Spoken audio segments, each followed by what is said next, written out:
జగద్గురు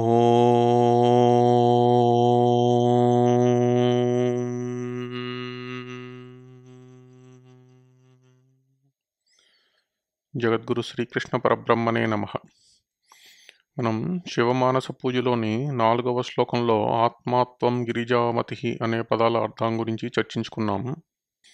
పరమేశ్వరునితో మనం విన్నవించుకుంటున్నాము, నా ఆత్మ స్వయముగా నీవే, అత్యంత చంచలమైన నా మనస్సును ఒక దారిలో నడిపించగల బుద్ధి సాక్షాత్తు నా తల్లి పార్వతీదేవి అని మనం ఈశ్వరునితో తెలియజేసుకుంటున్నాం.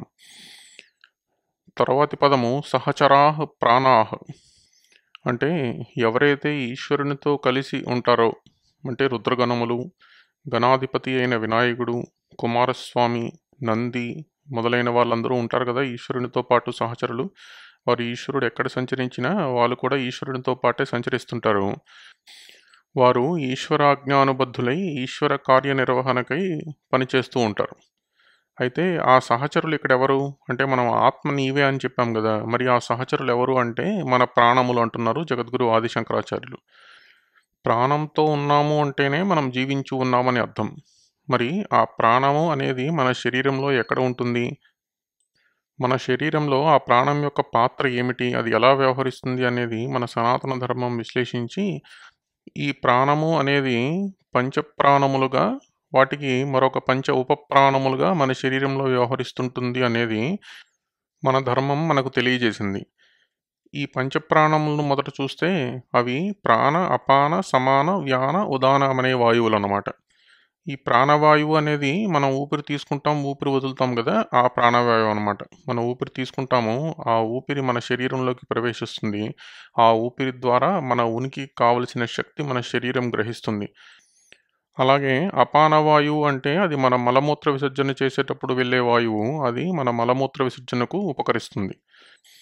అలాగే సమాన వాయువు అంటే అది మన ఉదర భాగంలో ఉంటుంది, అది మన జీర్ణ ప్రక్రియకు కావలసిన వాయువు అన్నమాట. ఉదాన వాయువు అనేది మన శిరోభాగంలో ఉంటుంది. అది మన మెదడు నుండి మన శరీరం మొత్తాన్ని నియంత్రించగల గ్రంథులను, అక్కడ నుండి జరిగే నరముల కదలికలను, వీటిని నియంత్రించి మన శరీరాన్ని ఒక సరి అయిన నియంత్రణలో ఉండేలాగా చేస్తుందన్నమాట. వ్యానవాయువు అనేది మన శరీరంలోని అణువణువులోనూ ప్రతి కణంలోనూ ఉండే వాయుశక్తి. ఈ వాయు ప్రసరణం వల్లనే మన శరీరము జీవంగా ఉంటుంది. మన శరీరము కదలికలకు, వాటి కర్తవ్య నిర్వహణకు, ఇంద్రియ కర్తవ్య నిర్వహణలకు ఇది ఉపకరిస్తుందన్నమాట. అలాగే పంచ ఉపప్రాణాలు కూడా ఉన్నాయని చెప్తున్నాం కదా, అవి నాగ, కూర్మ, క్రికర, దేవదత్త, ధనంజయం అనే వాయువులు అన్నమాట. ఈ నాగవాయువు అనేది వెక్కిళ్ళకు, త్రేన్పులకు ఇలాంటి వాటి అప్పుడు వాయువు వదులుతాం కదా, అది ఆ నాగవాయువు. కూర్మవాయువు అనేది మన కనురెప్పల కదలికలను నియంత్రిస్తుంది. అలాగే క్రికర వాయువు అనేది ఈ మనకు ఆకలి వేసినప్పుడు, దాహం వేసినప్పుడు జరిగే క్రియకు కావలసినది ఈ క్రికర వాయువు అనమాట. ఈ దేవదత్తం అనేది మనకు నిద్ర వచ్చినప్పుడు ఆవలింత తీస్తాం కదా, అది ఈ దేవదత్తం అనే వాయువు. అలాగే ధనంజయం అనే వాయువు ఉంటుంది. అది మన శరీరంలో మన శరీర అవసరాలకు అనుగుణంగా మన శరీరాన్ని పటుత్వంగా ఉండేలాగా మనకి పనికి వచ్చే కొన్ని సూక్ష్మ క్రిముల యొక్క చలనాన్ని నిర్దేశిస్తుంది. ఈ ధనంజయ వాయు ప్రసరణం వల్లనే మనిషి మరణించిన తర్వాత శరీరము కుళ్ళిపోయి తిరిగి పంచభూతముల్లో కలిసిపోవడానికి ఈ వాయువు ఉపకరిస్తుందన్నమాట, ఆ సూక్ష్మక్రిముల ద్వారా. అయితే ఈ పంచప్రాణములు, పంచ ఉపప్రాణములు మన శరీరంలో ఉండే నాడులను, మన శరీరంలో ఉండే అవయవాలను అన్నిటినీ సమతౌల్యంతో పనిచేసేలాగా, అన్నీ సమన్వయంతో పనిచేసేలాగా ఉపకరిస్తాయన్నమాట. ఎప్పుడైతే వీటిలోని సమతుల్యత దెబ్బతింటుందో అప్పుడు మనకు వివిధ రకములైన రుగ్మతలు వస్తాయి మన శరీరంలో. అందుకే మన యోగ పద్ధతిలో ప్రాణాయామము అత్యంత ముఖ్యమైనది. రకరకాలైన ప్రాణాయామముల ద్వారా ఈ పంచప్రాణమును, పంచ ఉపప్రాణములను కూడా మన నియంత్రణలోకి తీసుకుని వచ్చి మన శరీరంలోకి రుగ్మతలు రాకుండా నివారించవచ్చు. వచ్చిన రుగ్మతల నుండి ఉపశమనం కూడా పొందవచ్చు. అయితే జగద్గురు ఆదిశంకరాచార్యుల వారు సహచరాహ ప్రాణాహ అని చెప్పినప్పుడు ఈ ప్రాణముల గురించేనా చెప్పింది అంటే, ఈ ప్రాణములు దాటి ఇంకొక విషయాన్ని కూడా మనకు తెలియజేస్తున్నారు. ఏమిటంటే, మన శరీరము అనేది అనేక కణములు, కణజాలముల కలయిక. ఒక్కొక్క కణము ఇంకొక కణముతోటి సమన్వయంతో ఉంటూ, ఒక్కొక్క కణము ఇంకొక కణంతోటి సమతుల్యత పాటిస్తూ ఉన్నంత కాలమే మన శరీరము తన కర్తవ్యములను నిర్వహించగలుగుతుంది. మన శరీరపు ఉనికి ఉంటుంది. ఎప్పుడైతే ఆ సమన్వయం దెబ్బతింటుందో మన శరీరంలో అనేక రుగ్మతలు వస్తాయి. అప్పుడు మనం ఈశ్వర ధ్యానం చేయడానికి అంతగా వీలు పడకపోవచ్చు. మన దైనందిన కర్తవ్య నిర్వహణకు కూడా, మన ధర్మ పరిపాలనకు కూడా ఆటంకములు ఏర్పడవచ్చు.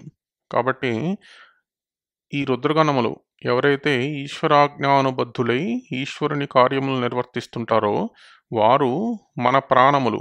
అంటే ఈ శరీరంలో ఉన్న ప్రతి కణం కణము ఆ రుద్రగణములే, ఆ రుద్రుని సహచరులే అని ఎప్పుడైతే మనం చెప్తున్నామో అప్పుడు వాళ్ళ మధ్య సమన్వయం లేకపోవడానికి ఎటువంటి ఆస్కారము లేదు. ఎందుకంటే వారంతా ఈశ్వరాజ్ఞానుబద్ధులు. ఇక్కడ ఈశ్వరుడెవడు? నేనే, నా ఆత్మయే నీవు అని మొదట చెప్పాం కదా, ఆత్మాత్వం అని. కాబట్టి ఈశ్వరుడు ఇక్కడే ఉన్నాడు. ఈశ్వరుని ఆజ్ఞానుబద్ధులై సమన్వయంతో ఈశ్వర కార్యక్రమాలు నిర్వర్తిస్తుంటారు. కాబట్టి ఈ సహచరుల్లో, ఈ ప్రాణముల్లో ఎటువంటి సమతౌల్యత దెబ్బతిండం అనేది ఉండదు. అప్పుడు మనకు రోగములు దరిచేరవు. వచ్చిన రోగముల నుంచి కూడా మనకు ఉపశమనం లభిస్తుంది. అప్పుడు మన మనస్సు ఈశ్వరాభిముఖమై ఈశ్వరుని యందు నిమగ్నమై ఉండడానికి ఇంకా ఎక్కువ వీలు ఉంటుందన్నమాట. అలా మన ప్రార్థనలోనే మన శరీరం, మనస్సు, ఇంద్రియములు అన్నీ కూడా ఈశ్వరాభిముఖంగా ఈశ్వరునితో తాదాత్మ్యం చెంది ఈశ్వరుని యందే ఐక్యమయ్యే విధంగా మనల్ని ప్రేరేపిస్తున్నారు. ఈ మంత్రశక్తితోటి అది జరిగేలాగా మనల్ని అనుగ్రహిస్తున్నారు జగద్గురు ఆది శంకరాచార్యులు వారు. సరే, తరువాత శరీరం గృహం. ఈ శరీరమే నీ ఇల్లు. ఇల్లు అంటే మన ఇల్లు కాదు, ఆ ఈశ్వరుని ఇల్లు అని మనం చెప్తున్నాం అనమాట. ఈశ్వరుని గృహం ఏమిటి? కైలాసం. ఎప్పుడైతే మన శరీరమే కదిలే కైలాసంగా మారిపోతుందో అంతకంటే పవిత్ర స్థితి ఏముంటుంది? అంతకంటే మనకు కావాల్సింది ఏముంటుంది? అప్పుడు మన శరీరంతో ఎంతటి దివ్య కార్యములు నెరవేర్చగలము. మన శరీరము ఈ లోకములో ఈశ్వరుని కార్యములను నిర్వర్తించుటకు ఒక సాధనం అయిపోతుంది. ఈశ్వరుడు మన ద్వారా తన కర్తవ్యములను నిర్వర్తిస్తాడు. దీనజన రక్షణ కావచ్చు, లోకోద్ధరణ కావచ్చు, ధర్మ సంస్థాపన కావచ్చు, ఎటువంటి కార్యక్రమాలనైనా ఎవరి శరీరమైతే ఇలాగ పరమ పావనమై కదిలే కైలాసంగా మారుతుందో అటువంటి శరీరం ఉన్న వారి ద్వారా ఈశ్వరుడు తన కార్యములను నిర్వర్తించుకుంటాడు. భగవద్గీతలో శ్రీకృష్ణుడు చెప్తాడు అర్జునునికి, నిమిత్తమాత్రం భవ సవ్యసాచిన్ అని చెప్తాడు. ఏంటంటే ఈ యుద్ధములో నీవు ఎవరైతే మరణిస్తారని సంకోచిస్తున్నావో యుద్ధం చేయడానికి, వారెవరూ కూడా జీవించి ఉండరు. వారందరూ కూడా మరణిస్తారు. నీవు యుద్ధం చేసినా చేయకపోయినా వారందరూ కూడా మరణిస్తారు. ఎందుకంటే అది నా సంకల్పం. ఇలా జరిగి తీరాలి అని నేను సంకల్పించాను. నా సంకల్పం నెరవేరి తీరుతుంది. అది నీ ద్వారా కావచ్చు, వేరొకరి ద్వారా కావచ్చు. నీ ద్వారా జరిగితే నీకు యశస్సు లభిస్తుంది, నీకు రాజ్యం లభిస్తుంది, నీవు సుఖభోగాలు అనుభవిస్తావు, నీవు ఎంతో పేరు ప్రతిష్టలు సంపాదించుకుంటావు. కానీ ఇది నీవు చేయకపోతే వేరొకరి ద్వారా జరుగుతుంది. అప్పుడు ఇవి వారికి లభిస్తాయి. కాబట్టి అది నీ ద్వారా జరగాల, వేరొకరి ద్వారా జరగాల అనేదే నీవు నిర్ణయించుకోవలసింది అని చెప్తాడు శ్రీకృష్ణుడు. కాబట్టి ఈశ్వర కర్తవ్యములు ఎలాగైనా జరుగుతాయి. అవి మన ద్వారా జరిగినప్పుడు మనం పునీతులు అవుతామో ఆ అడ్డు పెట్టి మనల్ని ఈశ్వరుడు తన వద్దకు స్వీకరిస్తాడు. ఎప్పుడైతే కదిలే కైలాసంగా మన శరీరం మారిపోతుందో అప్పుడు ఈ శరీరంతో ఎటువంటి పాపకార్యములు చేయలేము. ఒకవేళ మన మనస్సు ఎప్పుడైనా మానవ సహజ చాంచల్యం చేతనో పూర్వ కర్మఫలం వల్లనో ఎప్పుడైనా మన మనస్సు పక్కదారి మళ్ళితే వెంటనే మన బుద్ధి ఆ మనస్సును నియంత్రించేస్తుంది. మన శరీరము ఆ మనస్సంకల్పానికి సహకరించదు. ఆ పాపకార్యములు మనం చేయలేము. అలా మన శరీరము పరమ పావనమైపోతుంది. అప్పుడు అటువంటి పరమపావనమైన శరీరంతో మనం చేసే ప్రతి పని, మనం చేసే ప్రతి చర్య ఈశ్వర పూజగా మారిపోతుంది. పూజ అనేది మనం రోజు పొద్దున్నే 5 నిమిషాలో, అరగంటో, గంటో చేసేది మాత్రమే కాదు. మన దైనందిన చర్య ప్రతిదీ కూడా పూజగా కావాలి అనుకున్నాము కదా, అది ఇలాగవుతుందన్నమాట. పూజాతే విషయోపభోగ రచన. ఇంద్రియములు, ఇంద్రియ విషయ సంయోగములతోటనే మన దైనందిన కార్యక్రమాలన్నీ జరుగుతుంటాయి.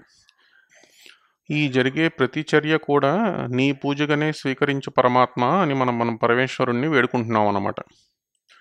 మన ఇంద్రియ విషయ సంయోగం చేతనే పశ్యన్, శృణ్వన్, స్పృశన్, జిగ్రన్, అశ్నన్, గచ్చన్, స్వపన్, శ్వసన్, ప్రలపన్, విసృజన్, గృహ్ణన్, ఉన్మిషన్, నిమిషన్నపి ఇంద్రియాన్ ఇంద్రియార్థేషు వర్తంత్.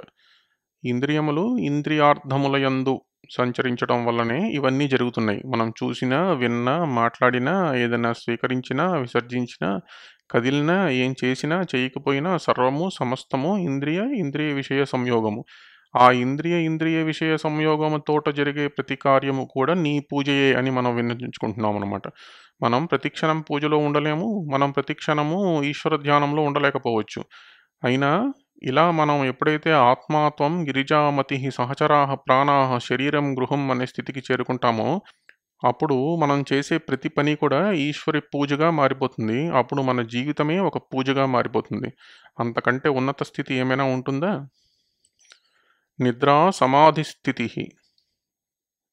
ఎప్పుడైతే మనం మెలకువగా ఉన్న ప్రతి క్షణము పూజలో ఉంటామో అప్పుడు మన నిద్ర సమాధి స్థితిగా మారిపోతుంది. ఇక్కడ అసలు మనం నిద్ర అంటే ఏమిటి, సమాధి అంటే ఏమిటో కొంచెం చర్చించుకోవలసి ఉంటుంది. నిద్ర అంటే మన ఇంద్రియ విషయముల నుండి వెనక్కు మరలి మనసులో లీనమైపోతాయి.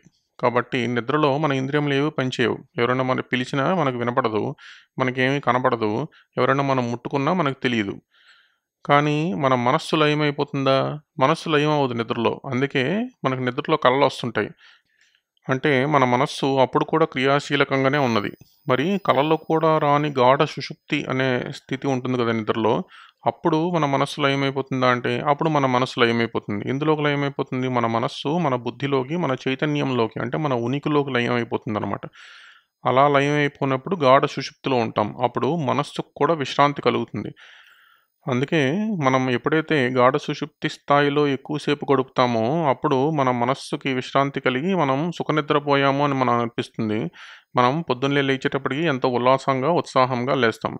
ఎప్పుడైతే మనం కలలు కంటూ ఉంటామో అప్పుడు మన మనస్సు ఇంకా అటువంటి విశ్రాంతిని పొందలేదని అర్థము. అప్పుడు మనం పొద్దున్న లేచిన తర్వాత కూడా ఇంకా పూర్తిగా నిద్ర పట్టలేదు, ఇంకా నాకు విశ్రాంతి సమంగా దొరకలేదు అన్నట్టు భావిస్తుంటాము.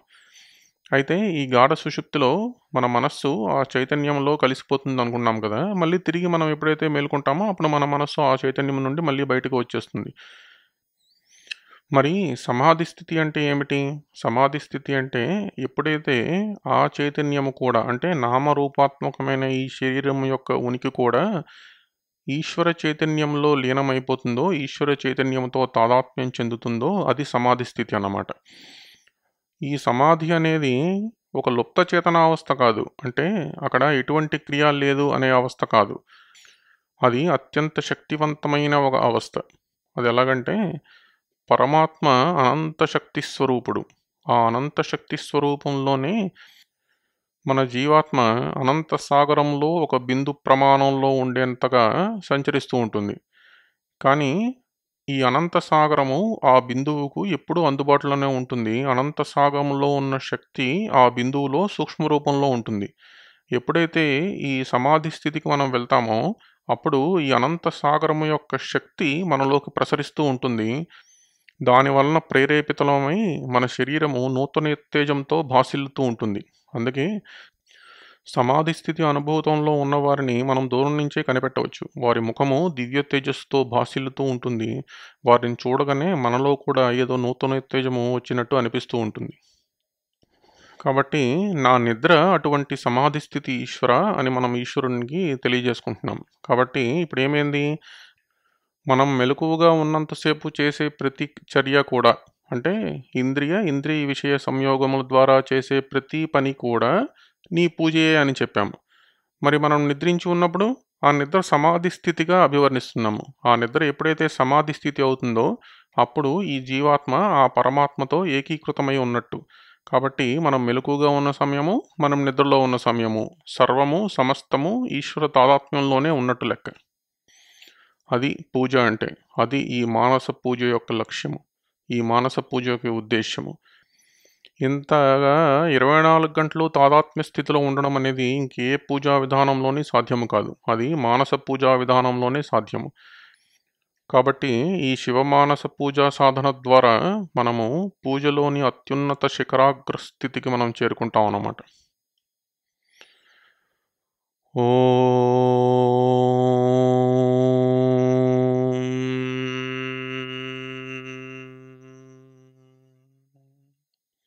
జగద్గురు శ్రీకృష్ణ పరబ్రహ్మణే నమః.